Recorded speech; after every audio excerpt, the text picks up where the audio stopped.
श्रोताओं, शुभ प्रभात में अब समय हो चला है आज की सुर्खियों को जानने का। चलिए चलते हैं शुभ प्रभात न्यूज डेस्क की ओर, पर उससे पहले आइए सुनते हैं ये संदेश। आपका अनसिक्योर्ड डेटा आपको कई तरह के साइबर थ्रेट्स में डाल सकता है। इससे बचने के लिए स्ट्रॉन्ग पासवर्ड्स और 2 फैक्टर ऑथेंटिकेशन का इस्तेमाल करें। सोशल मीडिया पर अपनी क्रूशियल इंफॉर्मेशन शेयर करने से पहले 2 बार सोचें। स्पैम मैसेज, लिंक या ईमेल पर क्लिक करने से बचें। Issued in public interest by J&K bank, आपका अपना बैंक। श्रोताओं, शुभ प्रभात में आज इतना ही। दीजिए अपनी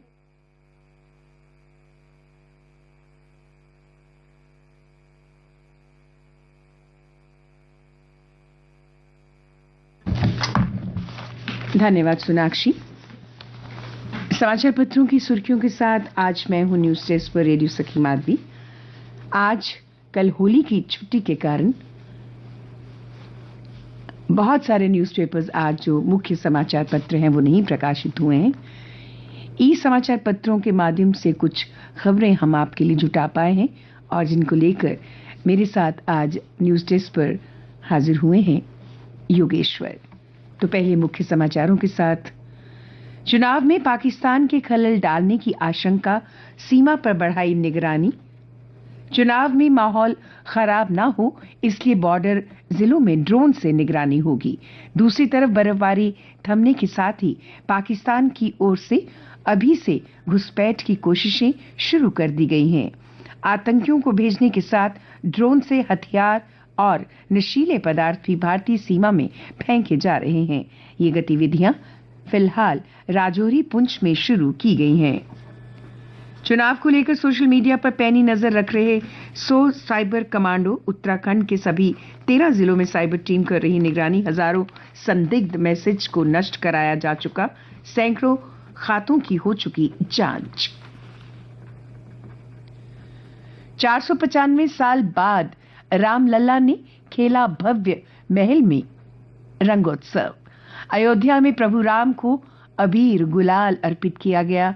कचौरी, गुजिया, खीर समेत 56 व्यंजनों का भोग लगाया गया। भगवान शंकर की नगरी वाराणसी में भी होली का उत्साह देखा गया। सुबह से ही बनारस की विश्व प्रसिद्ध होली खेलने के लिए लोग विभिन्न जगहों पर जुटने लगे।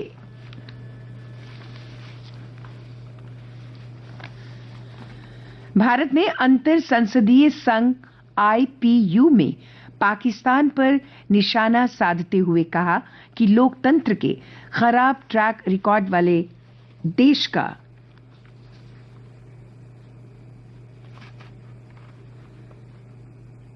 व्याख्यान हास्यास्पद है। पाकिस्तान को कश्मीर में सीमा पार अपनी आतंकी फैक्ट्रियों को बंद करना चाहिए। स्विट्जरलैंड के जिनेवा में IPU के 148वें सम्मेलन के दौरान राज्यसभा के उपसभापति हरिवंश ने कहा, मैं पाकिस्तान की तरफ से मेरे देश के खिलाफ की गई बेतुकी टिप्पणियों को खारिज करता हूं। भारत दुनिया का सबसे बड़ा लोकतंत्र है। मेरा सौभाग्य है कि कई लोग भारतीय लोकतंत्र को अनुकरणीय मॉडल मानते हैं। 340 करोड़ लोग न्यूरोलॉजिकल बीमारियों से ग्रस्त, तेजी से बढ़ रहा है मौतों का आंकड़ा। शोध के प्रमुख लेखक डॉक्टर जेमी स्टीन मैट्रिस ने कहा है कि लगभग सभी देशों में इन गंभीर बीमारियों के केस काफी बढ़ रहे हैं। शोधकर्ताओं का ये भी कहना है कि इन गंभीर बीमारियों का लगातार दायरा बढ़ने के बाद भी 2017 तक दुनिया के 25% देशों में ही इन बीमारियों के अलग बजट और 50% देशों के पास इसके लिए चिकित्सा दिशा निर्देश लागू होने के बावजूद इन बीमारियों का जोखिम कम करने के लिए सभी देशों को गंभीरता से विचार करना चाहिए। भारत के कारण वित्तीय संकट में है मालदीव्स।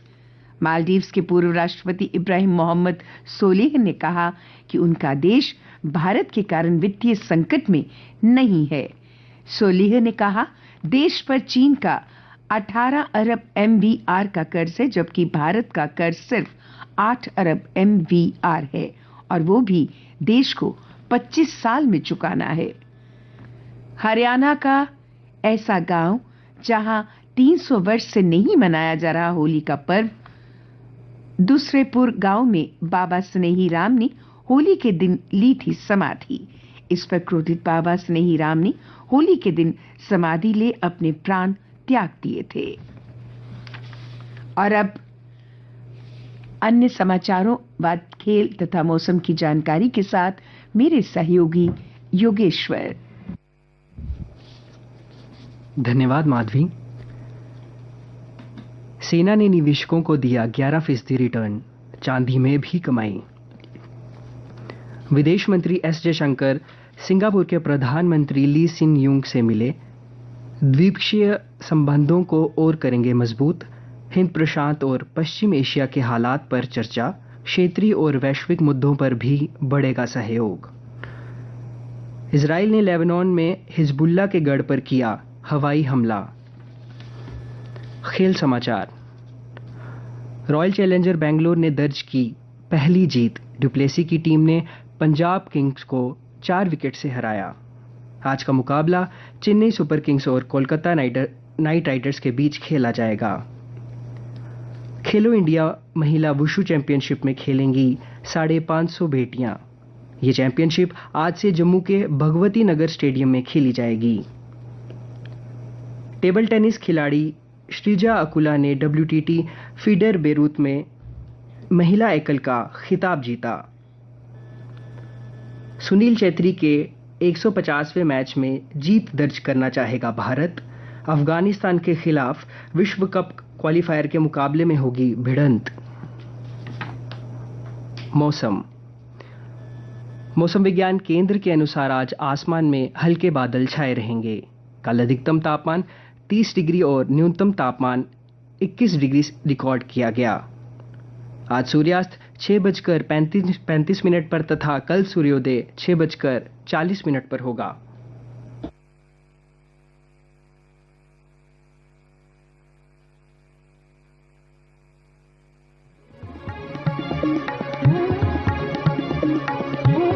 अपना बैंक।